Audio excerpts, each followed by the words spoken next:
قانونی ذمہ داری برتی جا رہی ہے جی کہ اس کیس کو جلد از جلد یکسو کیا جائے۔ ہاشمی صاحب آگے بڑھتے ہیں، یہ بتائیے گا کہ وزیر اعظم آزاد کشمیر چودھری انوار الحق کی سپریم کورٹ آزاد کشمیر میں آمد ہوئی ہے، وہاں پہ انہوں نے اسلامی نظریاتی کونسل کے اجلاس میں بھی شرکت کی ہے، یہ جو ان کی آمد ہوئی ہے تھوڑا سا ہمیں اس کا حوال بتائیے گا، دوسرا یہ بتائیے گا اس اجلاس میں کیا فیصلے ہوئے ہیں؟ اسلامی نظریاتی کونسل کا اجلاس ہوا ہے، ابھی اس کے اجلاس کے فیصلوں کے حوالے سے جو ہے نا کوئی تفصیل سامنے نہیں آئی ہے، لیکن خاص بات یہی ہے کہ اسلامی نظریاتی کونسل کا اجلاس سپریم کورٹ آزاد کشمیر کی بلڈنگ میں ہوا ہے، جس میں وزیر اعظم چودھری انوار الحق صاحب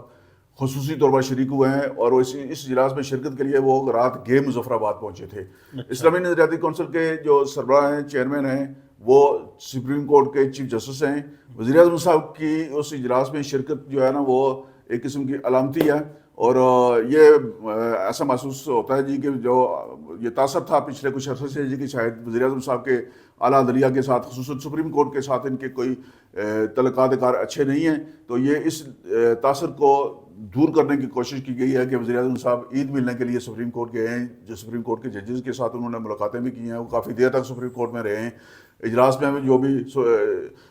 جو اجلاس کا ایجنڈا تھا، جو حکومت سے متعلق معاملات ہیں، اس میں یقیناً وزیر اعظم صاحب نے یقینی کروائی ہوگی، جی بالکل انہوں نے یقینی کروائی ہوگی کہ حکومت سے متعلق جتنے بھی معاملات ہیں وہ اس پر حکومت اپنا جلد کردار ادا کرے گی۔ اچھا امیر صاحب یہ بتائیے گا کہ مسلم لیگ نون آزاد کشمیر کے صدر شاہ غلام قادر صاحب، سابق وزیر اعظم راجہ فاروق حیدر خان صاحب کے ہمراہ منگل کے روز وزیر اعظم پاکستان کی جانب سے جو چیف الیکشن کمشنر کی تعیناتی کے حوالے سے جو کمیٹی تشکیل دی گئی ہے جائزہ لینے کے لیے، اس پہ اپنا موقف پیش کرنے جا رہے ہیں۔ آزاد کشمیر کی سیاسی حلقوں کی نظریں اس اہم پریس کانفرنس پہ لگی ہوئی ہیں، کیا موقف اختیار کریں گے؟ سہیل صاحب صرف اس اہم پریس کانفرنس پر نظریں نہیں ہیں، بلکہ اس وقت آزاد کشمیر میں سب سے بڑا ایشو یہی ہے کہ اس وقت آزاد کشمیر میں چیف الیکشن کمشنر موجود نہیں ہیں۔ الیکشن کمیشن کا جو ادارہ ہے وہ آئینی طور پر چیف الیکشن کمیشن کی عدم موجودگی کے باعث جو ہے نا وہ غیر فعال ہے۔ 13 جنوری کو سابق چیف الیکشن کمشنر کی مدت پوری ہوئی تھی، اور اصولی طور پر جو ہے آئینی طور پر اسی روز یا اس سے پہلے نئے چیف الیکشن کمشنر کا تقرر ہو جانا چاہیے تھا، لیکن نہیں ہوا، باوجود نہیں ہوا، اور ابھی تک اس کو حکومت جان بوجھ کر جو ہے نا وہ تاخیر اس میں کر رہی ہے۔ جو آزاد کشمیر کے عبوری آئین ایکٹ 1974 میں آرٹیکل 50 ہے، اس کے تحت چیف الیکشن کمشنر کی جو تعیناتی ہونی ہے، اس میں طریقہ کار واضح ہے جی کہ وزیر اعظم آزاد کشمیر کا حزب اختلاف کے ساتھ مشاورت کے بعد ایک سے زیادہ نام جو ہیں وہ وزیر اعظم پاکستان جو چیئرمین کشمیر کونسل ہے ان کو بھیجیں گے، اور چیئرمین کشمیر کونسل اس کی منظوری دیں گے، جس کے بعد چیف الیکشن کمشنر کے تعیناتی کا نوٹیفیکیشن جاری ہوگا۔ وزیر اعظم صاحب نے اس حوالے سے ابھی تک کسی کے ساتھ مشاورت نہیں کی۔ قائد حزب اختلاف نے متعدد بار ان کی توجہ بھی دلائی ہے، لیکن اس پر مزید کوئی پیش رفت نہیں ہوئی ہے۔ اس حوالے سے مسلم لیگ نون کے صدر جو ہیں شاہ غلام قادر صاحب، انہوں نے بحیثیت ممبر اسمبلی وزیر اعظم پاکستان کی توجہ اس جانب مبذول کروائی ہے، اور وزیر اعظم پاکستان شہباز شریف نے اپنے وفاقی جو وزیر قانون ہیں اعظم نذیر تارڑ صاحب، ان کی سربراہی میں مشاورت کے لیے یا آئینی طور پر رہنمائی کے لیے جو ہے نا انہوں نے ایک کمیٹی بنائی ہے، جس میں چیف سیکرٹری آزاد کشمیر بھی ہیں اور سیکرٹری کشمیر افیئرز بھی شامل ہیں،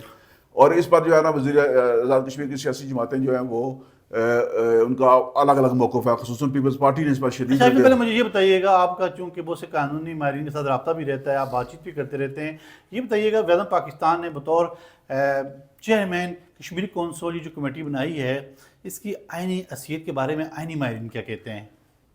دیکھیں، آزاد کشمیر کا جو عبوری آئین ایکٹ 1974 جس کو ہم عبوری آئین کہتے ہیں، یہ حکومت پاکستان کا دیا ہوا ہے، تو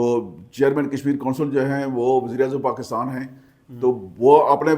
وفاقی وزیر قانون سے کسی بھی معاملے میں مشاورت کے لیے کوئی کمیٹی بناتے ہیں یا رہنمائی لیتے ہیں، تو اس کو کیسے آپ غیر نہیں کہہ سکتے ہیں، یہ ان کا اختیار تھا۔ یہ نام دینے کے لیے نہیں، نام دینے کے لیے نہیں، وہ طریقہ کار وہ پوچھیں گے، مشاورت کریں گے کہ ہمارا کیا رول بنتا ہے، اگر یہ بر وقت نہیں ہوا انتخاب تو اس کے ذمہ دار کون ہے، یہ ساری چیزیں وہ ان سے مشاورت کریں گے۔ کمیٹی بنا کر انہوں نے نوٹیفائی کی ہے، نوٹیفیکیشن کے ذریعے ایک ابہام پیدا ہوا ہے جی کہ شاید کوئی وہ ادھر سے براہ راست کوئی چیف الیکشن کمشنر تعینات کر دیں گے، اور اس نوٹیفیکیشن نے آزاد کشمیر کی جو سب سے بڑی جمہوری سیاسی جماعت ہے پیپلز پارٹی، اس کے اندر کی جو سوچ ہے اس کو اجاگر کیا ہے۔ یہ جس دن یہ نوٹیفکیشن ہوا اس دن پیپلز پارٹی کی قیادت لاڑکانہ میں موجود تھی اور لاڑکانہ میں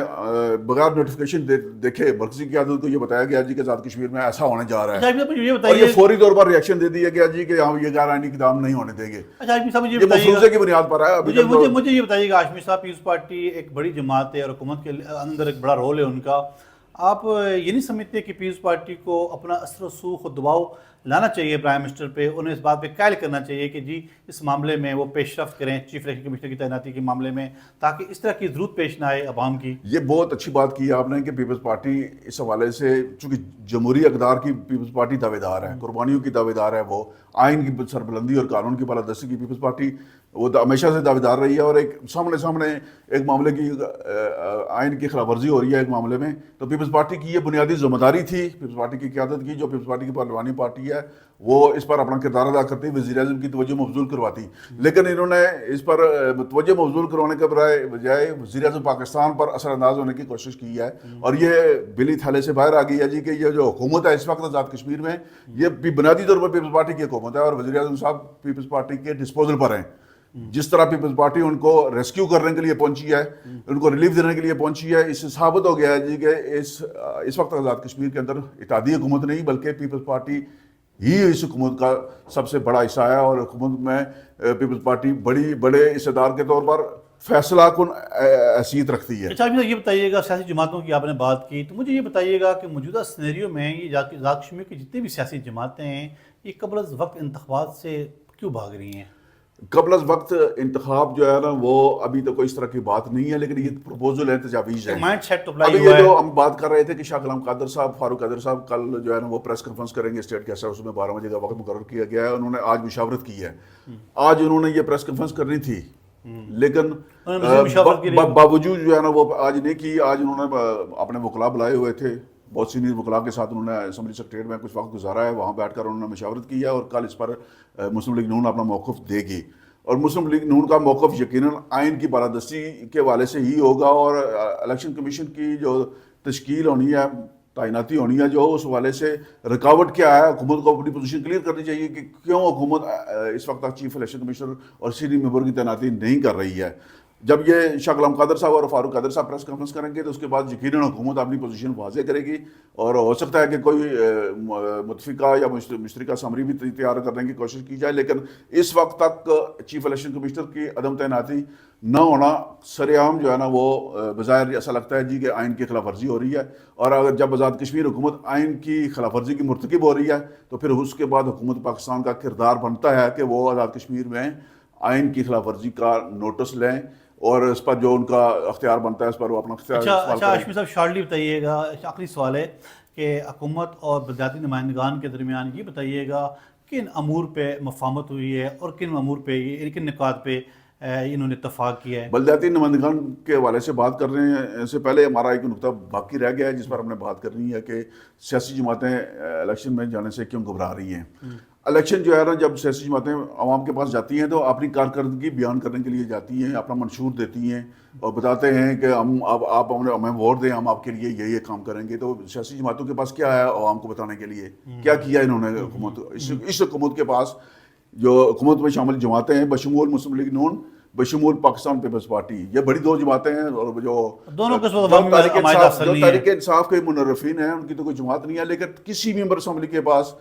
لوگوں کو دکھانے کے لیے، عوام کی توجہ حاصل کرنے کے لیے، بتانے کے لیے کچھ بھی نہیں ہے. کوئی ایسی چیز موجود نہیں ہے جو جا کر بتائیں جی کہ ہم نے آپ کے لیے یہ کام دیا، آپ ہمیں ووٹ دیں تاکہ آئندہ بھی ہم آپ کے جو زیر التوا معاملات ہیں وہ کر سکیں. بلدیاتی نمائندگان کے ساتھ جو ہے نا وہ کوئی فنڈز کی تقسیم پر کوئی فارمولہ طے ہوا ہے ہماری اطلاعات کے مطابق، اور کل اس پر بھی اور بلدیاتی نمائندگان کی رابطہ کمیٹی کا اجلاس ہے جس میں حکومت کے ساتھ طے پانے والی جو مفاہمتی نکات ہیں ان پر مشاورت ہوگی. ابھی اگر بلدیاتی نمائندگان کی اکثریت نے وہ قبول کیا تو پھر اس پر جو ہے بات آگے بڑھے گی. دیگر جو ہے یہ معاملہ بگڑ بھی سکتا ہے. اور ابھی جو اطلاعات سامنے آئی ہیں اس میں یہ ہے کہ جو فنڈز ہیں وہ فی حلقہ تقریباً 1.5 کروڑ روپیہ ہر حلقہ انتخاب میں بلدیاتی نمائندگی کے ذریعے خرچ کرنے پر اتفاق کیا گیا ہے.